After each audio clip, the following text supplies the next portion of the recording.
नमस्कार मित्रांनो, नर्सिंग एक ईश्वर सेवा मी आरोग्यदूत या चॅनलमध्ये मी अक्षया तुम्हा सर्वांचं मनापासून स्वागत करते. तर मित्रांनो, तुम्ही जर माझ्या चॅनलवर आता नवीन आले असाल तर चॅनलला सबस्क्राईब करा, व्हिडिओला लाईक करा आणि शेअर करायला नक्कीच विसरू नका.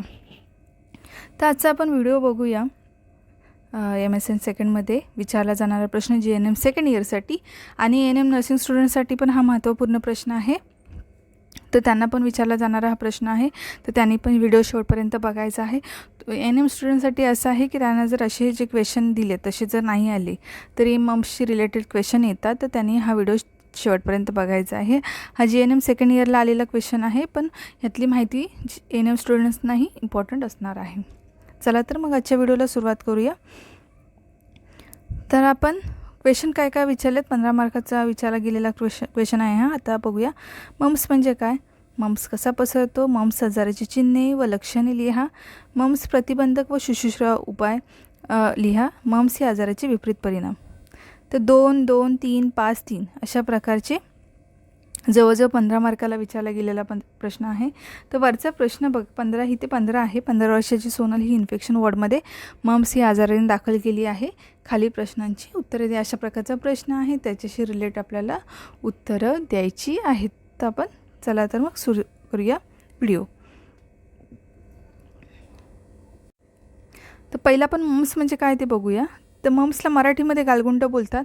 जे आता मोठे असेल तर मुलं असेल किंवा मुली असेल ज्यांना लहानपणी कधी कधी येऊन गेलेला आहे, गाल सुजलेला असतो माहिती आहे तुम्हाला, आणि घरातले आपल्याला ऐकायला येतं लहानपणी की मम्स झाला किंवा गालगुंडा आला आहे असं. तर आपण मम्सची व्याख्या बघूया किंवा गालगुंडाची व्याख्या बघूया.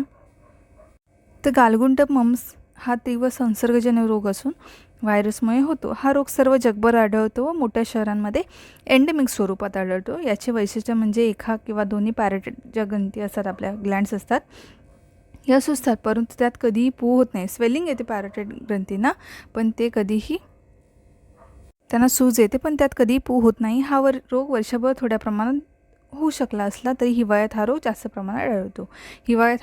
प्रमाणात आढळतो. पण कधी होतो हा. ठीक आहे. मम्सची डेफिनेशन किंवा मम्सबद्दल माहिती तुम्हाला अशी लिहायची आहे. गालगुंड हा मम्स हा किंवा गालगुंड किंवा मम्स हा तीव्र संसर्गजन्य रोग असून व्हायरसमुळे होतो. हा रोग सर्व जगभर आढळतो व मोठ्या शहरामध्ये एंडेमिक स्वरूपात आढळतो. तर आता मी आपला जो प्रश्न आहे त्या प्रश्नानुसार आपले म्हणजे जे यातली माहिती आहे ती घेतली आहे. पण ह्याच्यासाठी असणारा जंतू व्हिडिओ शेवटपर्यंत बघायचा. काही माहिती मी ह्याच्यात घेतली नाही, ती मी ओरली सांगणार आहे. ह्याचा जंतू कोणता आहे, तर याचा जंतू आहे पॅरामिक्सो व्हायरसचा आहे. अदिशन का सर्वसाधारणपणे 18 दिवस ते 2 ते 3 आठवडे असतो. तर अशा प्रकारे तुम्हाला लिहायचं आहे. जर जंतू कोणत्या व्हायरसमुळे होतो किंवा कोणत्या जंतूमुळे होतो, तर पॅरामिक्सो व्हायरसमुळे होतो. अदिशन का सर्वसाधारणपणे 18 दिवस की 2 ते 3 आठवडे. आता रोगप्रसार कसा होता हा प्रश्न होता. तर रोग्याच्या तोंडातील लाळ, घशातील स्राव याचा प्रत्यक्ष अगर अप्रत्यक्ष संपर्क आल्यास रोगप्रसार होतो. तुषारांमार्फत होतो. रोग्याने वापरलेल्या वस्तूंमार्फत रोगप्रसार होतो. फोमाइट्स मार्फत हा रोगप्रसार होतो.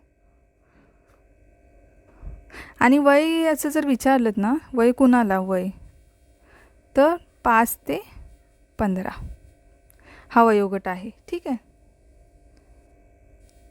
आणि ह्याचा संसर्गजन्य काळ कधी आहे, तर आजारीच्या सुरुवातीच्या काळात तसेच सूज कमी होईपर्यंतचा काळ. ठीक आहे. आता चिन्ह लक्षण हा पण प्रश्न होता. तर चिन्ह लक्षणं काय त्याची, ताप येतो. ताप आल्यानंतर डोकेदुखीचा त्रास होतो. पॅराटाइट ज्या लालोत्पादक ग्रंथींना सूज येते. जिभेखालीही ग्रंथींना सूज येते, त्यामुळे गिळताना व बोलताना त्रास होतो. कान दुखतो आपला. त्याच्यानंतर जे लोक ह्या आजारामधून गेले त्यांना बरोबर माहीत असेल. कान दुखतो कारण सूज आलेली असते. तोंड उघडताना वेदना होतात व त्रास होतो, अशी रोगाची तक्रार असते. त्याच्यानंतर सूज हळूहळू कमी होते व कमी होण्यासाठी 1 ते 2 दिवस आठवड्यांचा अवधी लागतो. सूज हळूहळू कमी होण्यासाठी 1 ते 2 आठवड्याचा अवधी लागतो. अशा प्रकारे चिन्ह लक्षणं. परिचर्या आणि प्रतिबंध आपण काय करणार आहोत त्याच्यावरती. तर आपण काय करणार, ताप असेपर्यंत रोग्यात झोपून ठेवायचं. आणि मग तापासाठी तुम्हाला आता मोठ्या ह्याला प्रश्न विचारला, तर तुम्ही काय करायचं, ताप असेपर्यंत रोग्यात झोपूनच ठेवायचं. मग ताप आल्यावरती आपण काय करतो, थंड पट्टी ठेवणे किंवा ताप आल्यावरती जी औषधं दिली जातात, डॉक्टरांनी दिलेली औषधं देणे, हे आपण करू शकतो. त्याच्यानंतर रोगास स्वातंत्र्य ठेवणे, मऊ व गिळताना त्रास होणार नाही असा अल्पाहार घ्यायचा आहे. ठीक आहे. भरपूर व गरम पेय पिण्यास द्यावे, त्यामुळे घशाला आतून शेक बसतो. भरपूर व गरम पेय पिण्यास द्यावे. सूप देऊ शकतो आपण त्याच्यानंतर चहा देऊ शकतो आपण. तोंडाची स्वच्छता फारच चांगली ठेवावी. तोंडाची स्वच्छता ठेवायची आहे. मिठाच्या कोमट पाण्याने गुळण्या करण्यास द्यावी. काही वेळेस कॉन्व्हर्सेलंट सिरमचा उपयोग करतात. वापरलेल्या वस्तू उत्सर्जित पदार्थ योग्य पद्धतीने जंतुरहितीकरण करावे. वापरलेल्या ज्या वस्तू असतात, उत्सर्जित पदार्थ असतात, योग्य पद्धतीने जंतुरहितीकरण करायचं आहे त्या वस्तूंचं. त्याच्यानंतर आता ह्याचा प्रतिबंध कसा करायचा आहे. आता तुम्हाला जर आता हा 5 मार्काला प्रश्न विचारला, लक्षात घ्या. तर ताप असेपर्यंत रोग्या झोपून ठेवायचं, तापाची काय आपल्याला परिचर्या करायची ती लिहायचं. तर इथे लक्षणं बघितल्यांना डोकेदुखी आलं असते, जिभेखाली सूज असते, तर त्याला आपण शेक द्यायचं आहे गरम पाण्याचं. त्याच्यामध्ये हे तुम्ही स्वतःच्या ह्याच्याने लिहू शकता. तापावरती आपण काय परिचर्या करतो ती लिहायचं. कंटिन्यू ताप असेल तर डोक्यावरती आपण थंड पाण्याच्या हे ठेवणार आहे.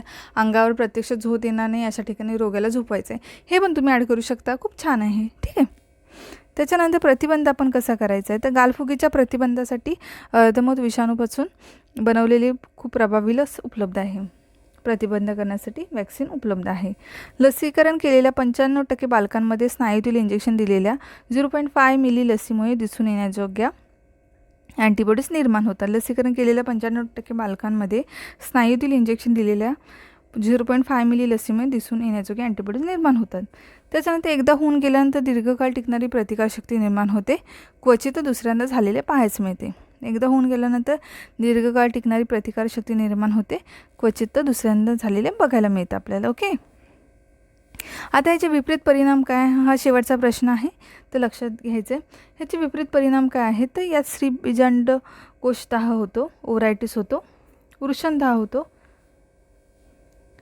त्याच्यानंतर स्वादुपिंडदाह होतो, यकृतदाह होतो, मज्जातंतुदाह होतो, गलगंतीदाह म्हणजे थायरॉइटिस, तर हृदय स्नायुदाह म्हणजे मायोकार्डियाटिस यांचा समावेश होतो. ठीक आहे. त्याच्यानंतर वृषणावर सूज आणि वेदना ही वृषणदाहाची लक्षणे होत.